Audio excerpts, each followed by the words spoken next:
In January, House Democrats said eliminating institutionalized racial injustice in all levels of government in Missouri must be a top priority of the 2015 session. 10 weeks later, the Republican-dominated House of Representatives hasn't even debated, let alone passed, a single bill that advances that goal. It appears that House Speaker Deal, on opening day, said we're not going to have a Ferguson agenda in the House, is being true to his word. The Missouri Supreme Court recently took an important and courageous step towards protecting the rights of Missourians and ensuring that municipal court administered justice instead of enforcing an unjust and corrupt system of taxation by citation. The judicial branch is doing its part. It's past time for the legislative branch to do the same. Over the final 7 weeks of session, the House must dedicate itself to transforming the promise of equal justice for all into a reality. For the third straight year, Republicans are refusing to expand Medicaid eligibility in Missouri. By not expanding Medicaid, Missouri will continue to let rural hospitals in Missouri close. 2 have shut down already. The Osage Hospital in Osceola and Missouri Rehabilitation Center in Mount Vernon, and many others are on the brink of closing right now. By not expanding Medicaid, 300,000 Missourians will continue to needlessly go without health care access. The proposed 2016 state budget, as passed by the House, calls for a $74 million increase in basic state funding for local school districts. However, even with the increase, the statutory formula for distributing state funding to local school districts would remain unfunded by roughly $408 million. The current education formula was enacted in 2005 by the Republican-controlled General Assembly and signed into law by a Republican governor and has never been fully funded. Since 2007, Republicans have given away over $450 million in tax breaks to corporations across the state, on top of the $600 million in tax cuts that are still yet to come. Just that simple $450 million would have been enough to fund the promise that they made to Missouri's schools, to our children. Now, what have we done? What we've done is kicked 18,000 people off of a social safety net. Working families that are trying to recover, perhaps from the last recession, recover from just a bad lot in life. And of those 18,000 people that were kicked off of TANF, 12,000 of them are children. 12,000 kids in Missouri will no longer have the assistance they need to have a meal or clothes on their back. With that, I'd be happy to take any questions. Do you see I've asked this of both the Speaker and President Pro Tem, you passed the welfare bill yesterday or today? It's all running together. Earlier in the session, I passed the unemployment bill that shrunk the number of weeks. Yes.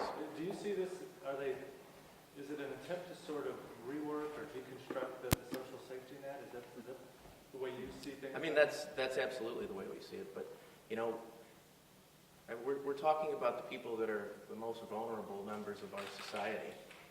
And perhaps the GOP should change their initials to the COP and be the cruel old party.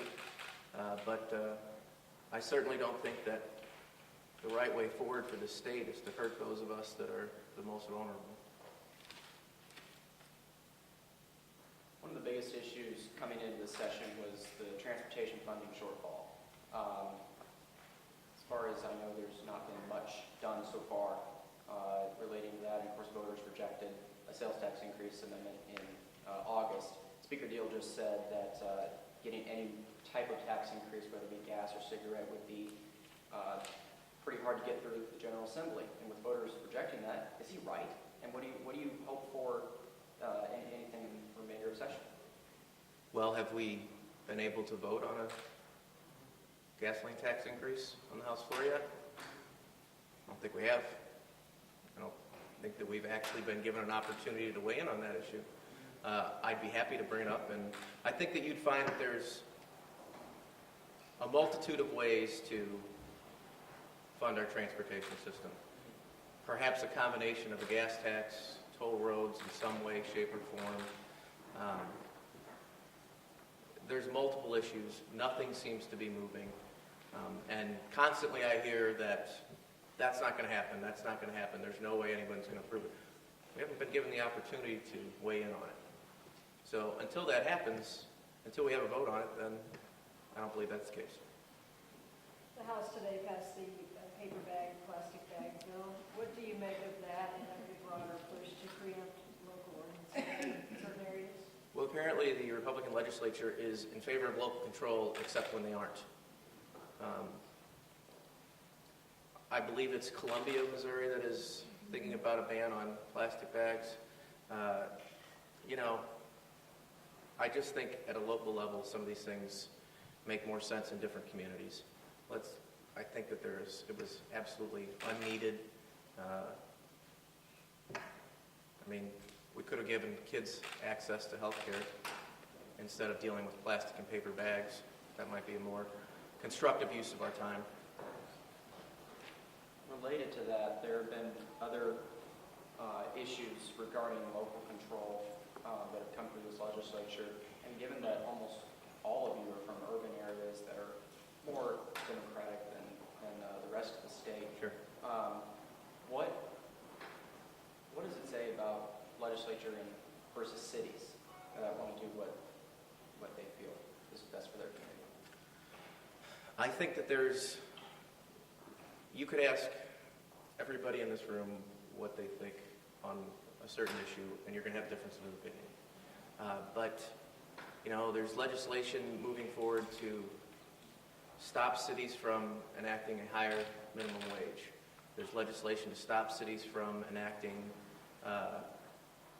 ordinances banning discrimination for gay, lesbian, and transgender individuals. And so I recognize different areas of opinion, different perspectives, but at the same time, I think when we let local people decide, it's always the right decision.